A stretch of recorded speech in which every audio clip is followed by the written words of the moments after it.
Vamos a arrancar con este programa viendo todo lo que pasó anoche, que se presentó la Fundación Faro, de Agustín Laje, quien es el director de esta fundación, este think tank, como dirán algunos por ahí con mejor pronunciación, y que estuvo Javier Milei orando, también Agustín Laje. Vamos a ver esas dos oraciones. El discurso de Agustín primero, después el discurso de Milei, que también habló de la condena a Cristina Fernández de Kirchner, que hicimos un video y lo tenemos también subido del programa de ayer. Y después vamos a ver que Agustín se paseó por varios programas en la TV Argentina hoy y se dio un debate muy bueno con una periodista zurda progre en TN, que recién, hace instantes nada más fue hecho, lo vi en vivo en la televisión y dije, esto es para reaccionarlo en vivo. Así que vamos con todo eso en el programa de hoy. Arrancamos entonces con el discurso de Agustín Laje ayer en la presentación de la Fundación Faro.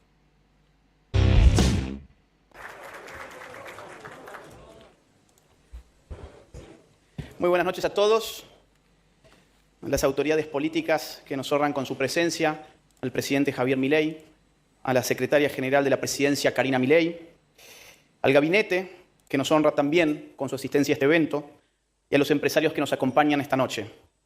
Quiero saludar también cordialmente a quienes integran el equipo de la Fundación Faro y que han hecho un trabajo excepcional para que este evento saliera tal como está saliendo esta noche, y a quienes me acompañan en la dirección de la Fundación, Axel Kaiser, Adrián Rabier y Alberto Venegas Lynch, hijo, que preside el Consejo Académico Internacional. Muchísimas gracias, Alberto.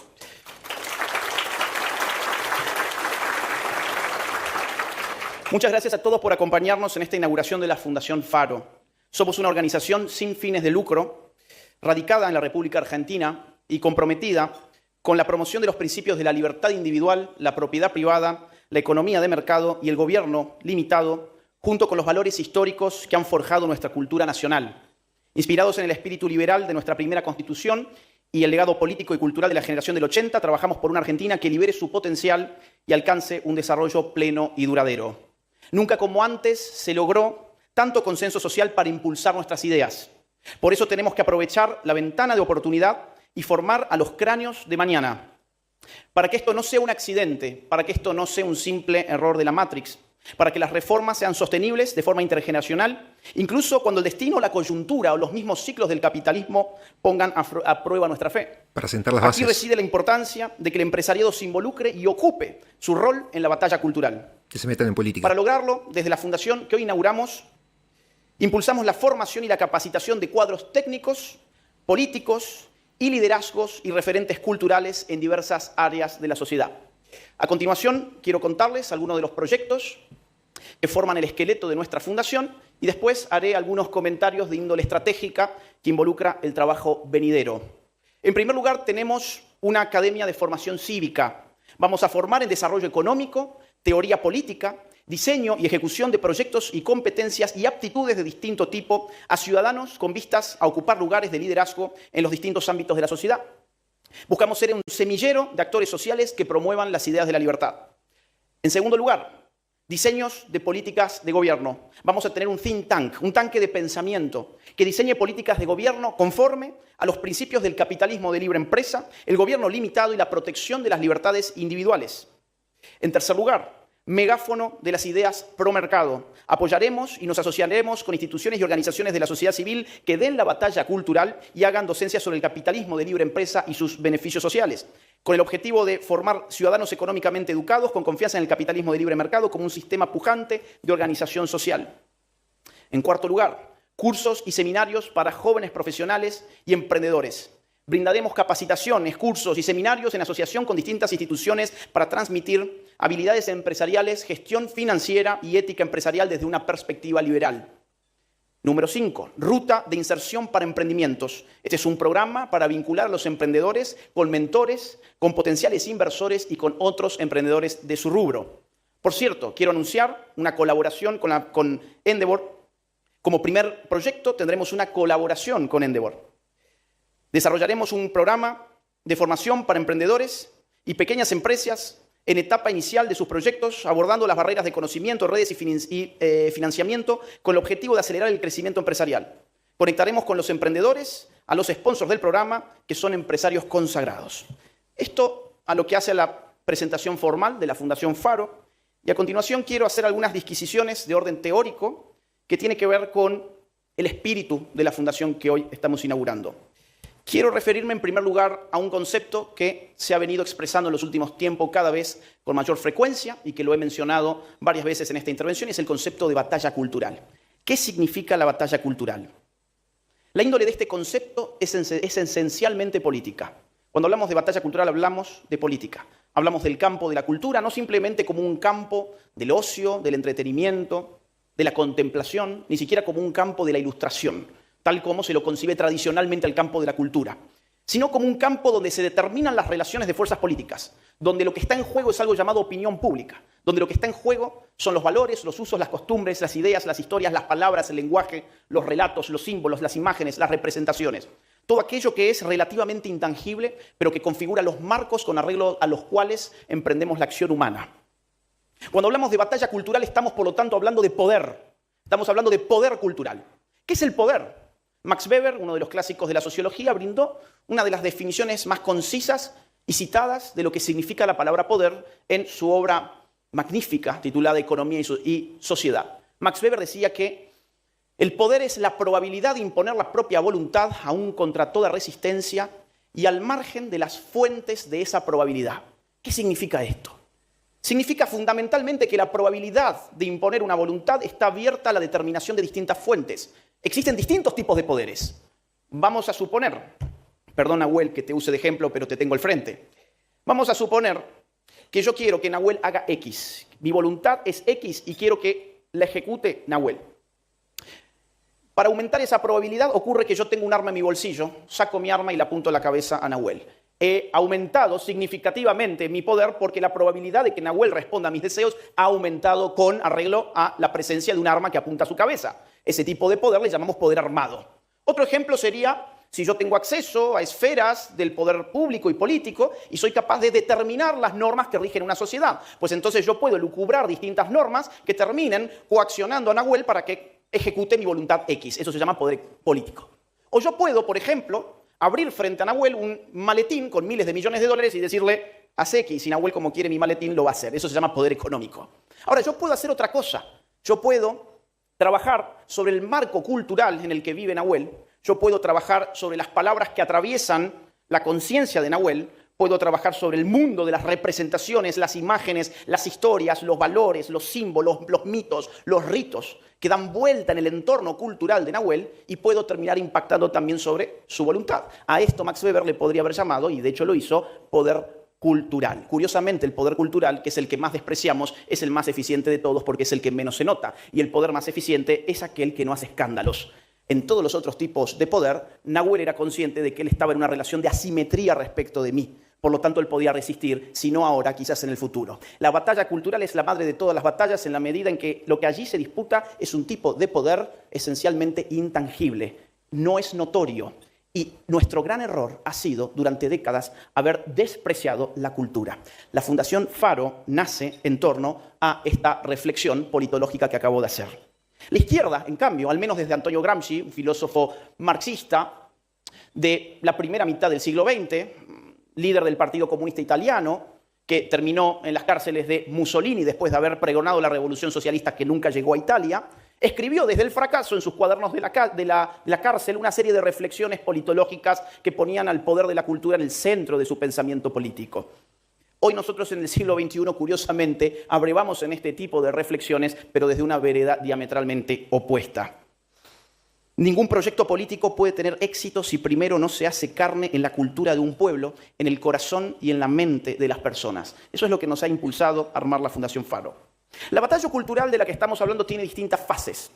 La primera es la que podríamos denominar la conciencia del fracaso. Solo advierte el poder de la cultura aquel que está marginado culturalmente, aquel que levanta banderas que son despreciadas por el grueso de su sociedad.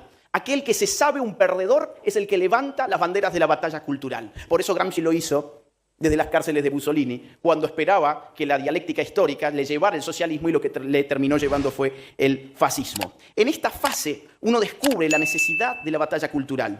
En esa fase somos muy pocos los implicados. Predicamos en el desierto, financiamos nuestros propios libros, convocamos reuniones donde somos un puñado de personas. Hacemos un esfuerzo sobrehumano en medios de comunicación chiquititos, en redes sociales. Nosotros ya pasamos esa fase, buena noticia.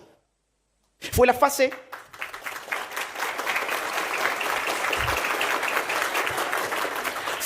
en la que decían que nuestra lucha era consumo irónico. ¿Se acuerdan de esa fase? A mí, yo me muero de risa porque digo, estos que hoy lloran, hace poco se reían. No sabían de lo que se reían. Hoy nosotros nos reímos de ellos.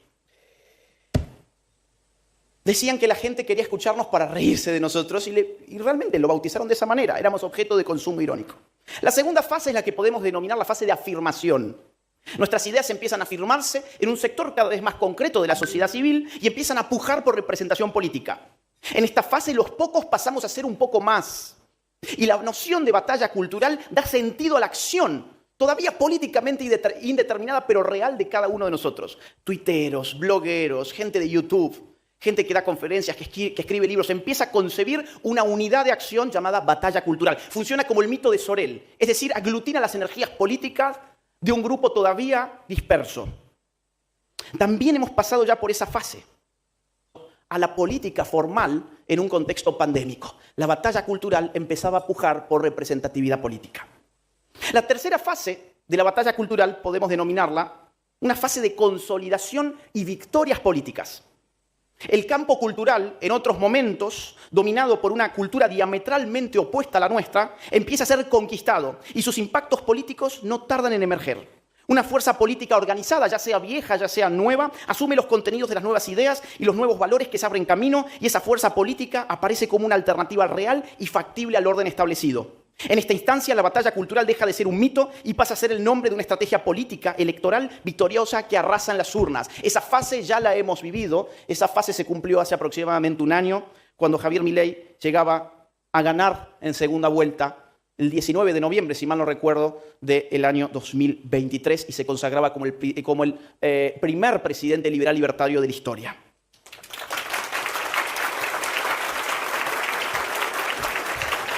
Ahora bien, falta una fase, y es la que podríamos llamar, usando terminología gramsciana, la fase de la hegemonía. En esta fase, la nueva cultura, las nuevas ideas, los nuevos valores se hacen carne en el grueso de la sociedad, descienden y empiezan a configurar lo que podemos llamar un nuevo sentido común.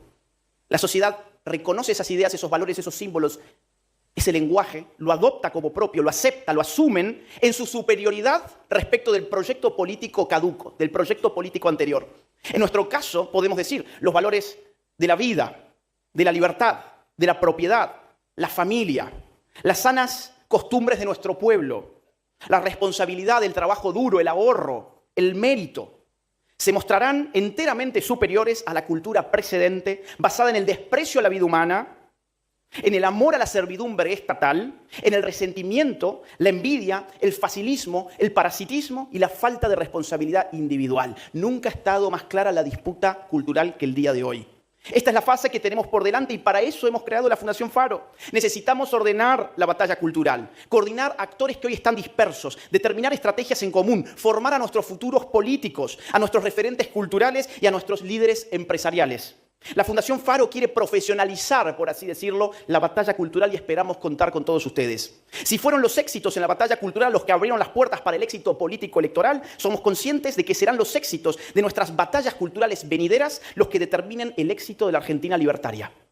Otro aspecto digno de mención, no los voy a aburrir mucho más, solo un aspecto más, es que la batalla cultural no puede reducirse a temas meramente económicos. Los temas económicos, por supuesto, son muy importantes, pero no agotan el asunto de la batalla cultural. Recordemos que los enemigos de la libertad se aferraron al paradigma de la batalla cultural precisamente cuando perdieron la disputa de las ideas y de la realidad económica. El marxismo clásico, tremendamente economicista, fue derrotado en la Guerra Fría y, sin embargo, la izquierda se reconvertió abocándose a temas culturales como el feminismo, la ideología de género, el indigenismo, el ambientalismo radical, el nuevo racismo invertido, etc. Todas estas luchas ideológicas hoy toman el nombre de wokeismo. Les suena el término, es bastante nuevo, lo woke, lo woke. ¿Qué es el wokeismo? El wokeismo es el desquicio de la dialéctica opresor-oprimido. La idea de que el mundo está dividido en opresores y oprimidos, tan explotada por el marxismo clásico en el terreno económico, fue introducido en todas las relaciones sociales.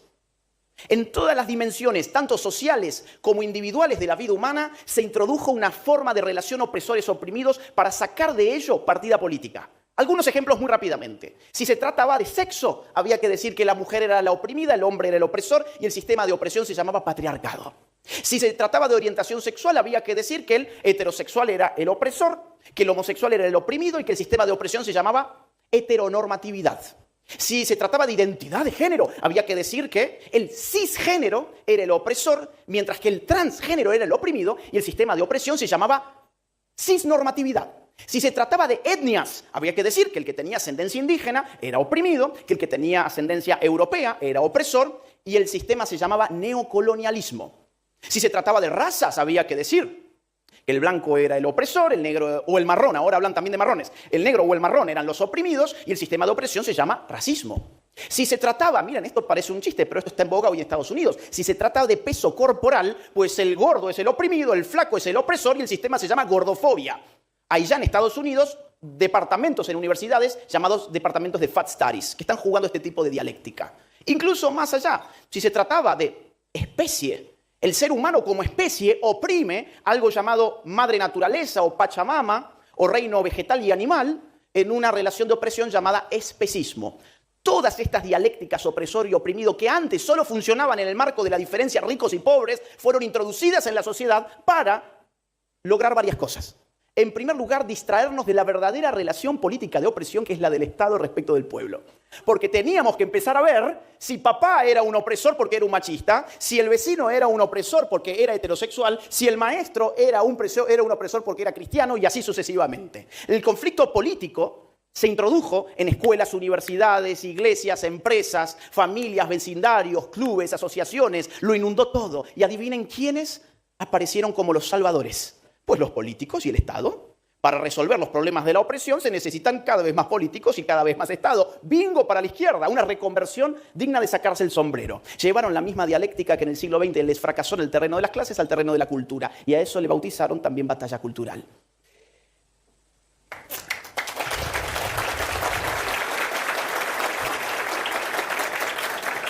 Pero además rompieron los fundamentos de nuestra sociedad moderna, igualdad ante la ley, libertad individual. Se quebró la igualdad ante la ley. Se mutiló la unidad de la razón humana. Ahora había que votar con el color de la piel, había que votar con los genitales, había que votar con la cama, había que votar con la ascendencia étnica. Miren lo que pasó en Estados Unidos recientemente, es muy interesante. Miren, la Fundación Faro se comprometerá en la lucha contra el wokismo para recuperar la cultura de la libertad. Promoveremos la libre empresa, el libre mercado, la propiedad privada y enfrentaremos no solamente en el terreno económico esas ideas, sino que además vamos por el terreno cultural contra las agendas woke. No aceptaremos ni transigiremos con ninguno de los disvalores de las izquierdas en ninguna de sus versiones, ni la izquierda económica ni la cultural, ni la vieja ni la nueva izquierda, ni la izquierda disfrazada de falso nacionalismo, ni la izquierda impulsada por los globalistas. Estamos convencidos de que si algo han mostrado los últimos años, no solo en Argentina, sino en Occidente en general, miren Estados Unidos de nuevo, es que es imposible enfrentar a la izquierda desde el centro. Es imposible enfrentar a la izquierda desde el centro. Solo la derecha puede enfrentar a la izquierda. Todo lo que ha hecho el centro es correr el eje político-ideológico cada vez más hacia la izquierda.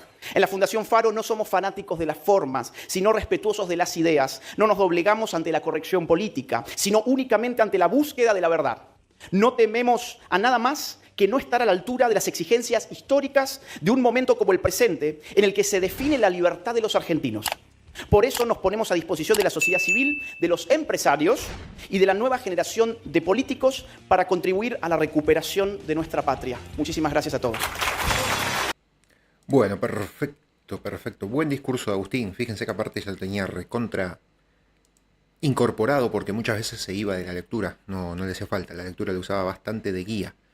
Así que buen discurso, bastante clarito todo lo que es. Y bueno, acordémonos que muchas de estas cosas por ahí nosotros ya las escuchamos, pero él se las estaba recitando a muchos de los empresarios o muchos de los participantes políticos y de la cultura que, bueno, van a formar parte a partir de estos momentos, de estos días de la Fundación Faro y, bueno, tienen que tener un discurso así como para introducirse en los lineamientos básicos que después obviamente van a seguir explayándose y agrandándose también. Así que, bueno,